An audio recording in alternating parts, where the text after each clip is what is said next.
It's all about dance this morning as we are talking about the North Coast Dance Festival and other opportunities with Jill Grunstrom from Northern Michigan University Theater and Dance. How are you doing today? I'm doing very well. How are you? I'm doing great. Thank you for taking the time to be here. Thank you for having me. Yes, so lots going on with NMU Theater and Dance revolving around the dance part. Yes. Summer, we get to kind of like shine in that moment. Yeah, we're so excited to kick off the fourth year of the North Coast Dance Festival and bring in dancers from literally across the country. So we have Ballet Project OC coming in from Orange County, California, and Giordano Dance Chicago coming from Chicago. And then our collab dance company performing as part of the festival this year. So it's going to be a really fantastic show. Excellent. And so when is it, and can people come and get tickets to watch it? How does that work? Yes, so the festival is July 24th and 25th are the performances, both at 7:30 p.m. Tickets are available at tickets.nmu.edu, and we are in the Forrest Roberts Theater. The festival will actually kick off on Wednesday evening at 6:30 with an open masterclass being taught by Nan Giordano from Giordano Dance Chicago. And that is open to participants. Registration is online for that. We do suggest registering early because the class has been filling up the last handful of years here. But it's also open for people to come and observe the class, to kind of see what it's like to train in dance and what it's like to train in, particularly in jazz dance. We see a lot of ballet in the media. Everyone kind of knows what ballet class looks like, but we don't always get to see what jazz class looks like. So something a little different. Right, yes. And so for when it comes to observing, so you don't have to be a dancer to participate, right? Correct. Yep. The theater will be open. So we have 500 plus seats. So you can come in and watch and see how Nan teaches.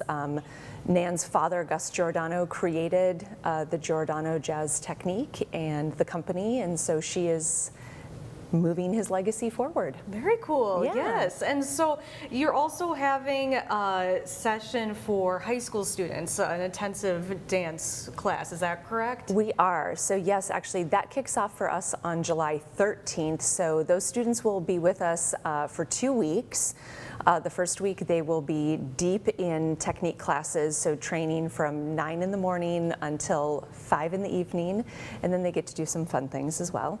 And then in the second week they actually get the benefit of doing some work with us still here, the faculty that are part of the NMU Theater and Dance program, but also to be able to work with the guest artists that we're bringing in. So Ballet Project OC will be performing George Balanchine's Stars and Stripes Pas de Deux, which is a really big deal to be able to get the rights for that. So Ali Hellman, who's their artistic director, will be teaching a Balanchine style technique class as part of the intensive for the students. We have one of our really great friends zooming in from New York to teach a Moulin Rouge masterclass. She was just on the national tour with the company. So there's a lot for these dancers to learn and experience. Wow, yeah. And are these students, are they coming from here? Are they coming from everywhere? Or where are they coming from? I think they're coming from everywhere. I actually haven't checked in with our managing director for the academy recently to see where they're coming from, but last year it was everywhere from Texas to Georgia to the Midwest. So wow, kind of from everywhere. Yeah, and so to bring people, like that, people even for the North Coast Dance Festival here to Marquette, Michigan, how cool is that for you?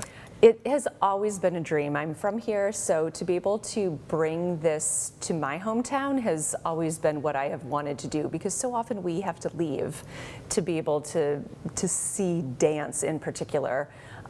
So to be able to bring it here, it's such a beautiful time of year, is really a dream. And it would not be possible at all without the Cyril Endowment for the Arts and their support and their funding that helps bring in these beautiful artists. Yes, and so if people want to keep up on what you guys are doing, learn more about you guys, how can they?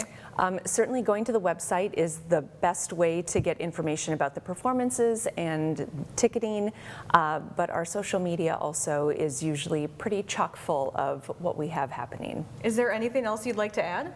I don't think so. Excellent. Well, thank you so much, Jill, for being here today. We really appreciate it. Awesome, thank you. Yes, and we'll be right back with more My UP Mornings after the break.